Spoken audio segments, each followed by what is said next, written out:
हरे कृष्ण कृष्ण कृष्ण हरे हरे, हरे राम राम राम हरे हरे।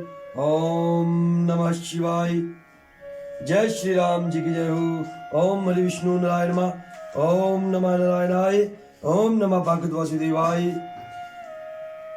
हरि ओम तत्सत। श्री राम चरितमानस। दोनों कुलों के गुरुवर और कन्या की हथेलियों को मिलाकर साखोच्चार करने लगे। पानी ग्रहण हुआ देखकर ब्रह्मादि देवता, मनुष्य और मुनि आनंद में भर गए। सुख के मूल दूल्हे को देखकर राजा रानी का शरीर पुलकित हो गया और हृदय आनंद से उमग उठा। राजाओं के अलंकार स्वरूप महाराजा जनक जी ने लोक और द्वैत की रीति को करके कन्यादान किया। जैसे हिमवान ने शिव जी को पार्वती जी और सागर ने भगवान विष्णु को लक्ष्मी जी दी थी, वैसे ही जनक जी ने श्री रामचंद्र जी को सीता जी समर्पित की, जिससे विश्व में सुंदर नवीन कीर्ति छा गई। विदेह जनक जी कैसे विनती करे उस सावली मूर्ति ने तो उन्हें सचमुच विदेह देह की सुध-बुध से रहित ही कर दिया। विधि पूर्वक हवन करके गठजोड़ी की गई और भावरे होने लगी। जय ध्वनि, वंदी ध्वनि, वेद ध्वनि, मंगलगान और नगाड़ों की ध्वनि सुनकर चतुर्देवगण हर्षित हो रहे हैं और कल्प वृक्ष के फूलों को बरसा रहे हैं। वर और कन्या सुंदर भावरे दे रहे हैं। सब लोग आदर पूर्वक उन्हें देखकर नेत्रों का परम लाभ ले रहे हैं। मनोहर जोड़ी का वर्णन नहीं हो सकता, जो कुछ उपमा कहूँ वही थोड़ी होगी। श्री राम जी और श्री सीता जी की सुंदर परछाई मणियों के शंभु में जगमगा रही है। मानो कामदेव और रति बहुत से रूप धारण करके श्री राम जी के अनुपम विवाह को देख रहे हैं। उन्हें कामदेव और रति को दर्शन की लालसा और संकोच दोनों ही कम नहीं है, अर्थात बहुत हैं। इसलिए वे मानो बार बार प्रकट होते और छिपते हैं। सब देखने वाले आनंद मगन हो गए और जनक जी की भांति सभी अपनी सुध भूल गए।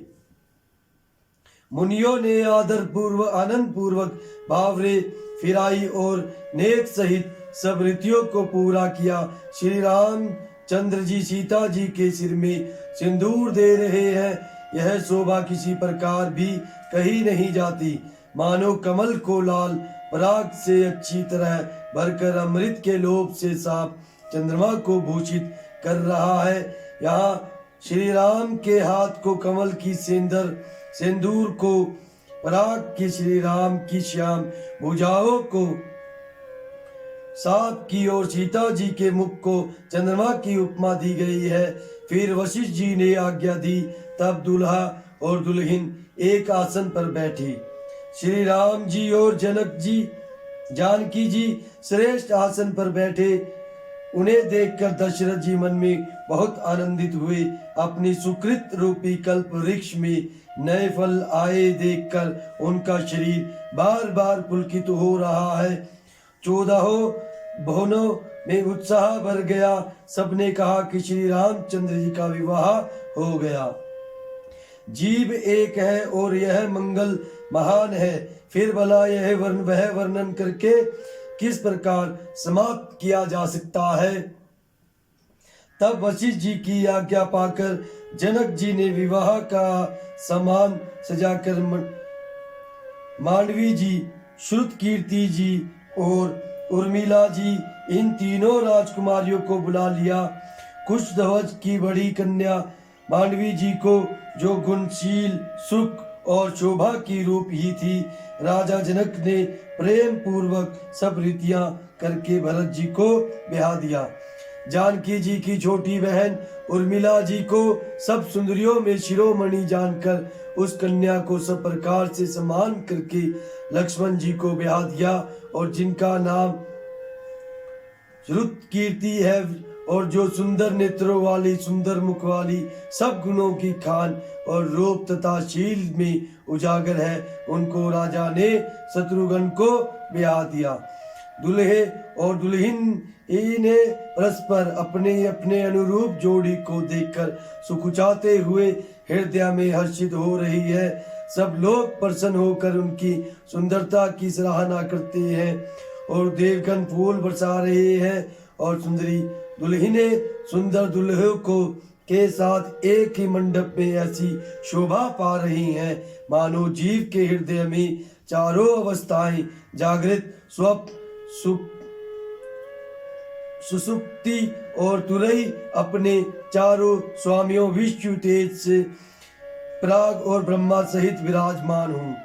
सब पुत्रों को बहुओं सहित देखकर अवध नरेश दशरथ जी ऐसे आनंदित हैं मानो वे राजाओं के शिरोमणि क्रियाओं, यज्ञ क्रिया, श्रद्धा क्रिया, योग क्रिया और ज्ञान क्रिया सहित चारों फल अर्थात धर्म, काम और मोक्ष पा गए हूँ। श्री रामचंद्र जी के विवाह की जैसी विधि वर्णन की गई, उसी रीति से सब राजकुमार विवाहे गए। दहेज की अधिकता कुछ कहीं नहीं जाती। सारा मंडप सोने और मणियों से भर गया। बहुत से कंबल, वस्त्र और भांति भांति के विचित्र रेशमी कपड़े जो थोड़ी कीमत के ना थे अर्थात बहुमूल्य थे तथा हाथी, रथ, घोड़े, दास दासियां और गहनों से सजी हुई कामधेनु, सरीखों गई आदि अनेकों वस्तुएं हैं जिनकी गिनती कैसे की जाए, उनका वर्णन नहीं किया जा सकता। जिन्होंने देखा है वही जानते हैं। उन्हें देखकर लोकपाल भी सिहा गए। अवधराज दशरथ जी ने सुख मानकर प्रसन्नचित्त से सब कुछ ग्रहण किया। उन्होंने वह दहेज का सामान याचकों को जो जिसे अच्छा लगा दे दिया। जो बच रहा है वे जनवासे में चला गया। तब जनक जी हाथ जोड़कर सारी बारात का सम्मान करते हुए कोमल वाणी से बोले, आदर, दान, विनय और बढ़ाई के द्वारा सारी बारात का सम्मान कर राजा जनक ने महान आनंद के साथ प्रेम पूर्वक लड़ाकर लाड करके मुनियों के समूह की पूजा एवं वंदना की। सिर नवाकर देवताओं को मनाकर राजा हाथ जोड़कर सबसे कहने लगे कि देवता और साधु तो भाव ही चाहते हैं, वे प्रेम से ही प्रसन्न हो जाते हैं। उन पूर्ण काम महानुभावों को कोई कुछ देकर कैसे संतुष्ट कर सकता है? क्या एक अंजलि जल देने से कहीं समुद्र संतुष्ट हो सकता है? फिर जनक जी भाई सहित हाथ जोड़कर कौशलाधीश दशरथ जी से स्नेहशील और सुंदर प्रेम में सान कर मनोहर वचन बोले, हे राजन, आपके साथ संबंध हो जाने से अब हम सब प्रकार से बड़े हो गए। इस राजपाट सहित हम दोनों को आप बिना दाम के लिए हुए सेवक ही समझिएगा। हरे कृष्ण कृष्ण कृष्ण हरे हरे, हरे राम राम राम हरे हरे। हरे कृष्ण कृष्ण कृष्ण हरे हरे, हरे राम राम राम हरे हरे।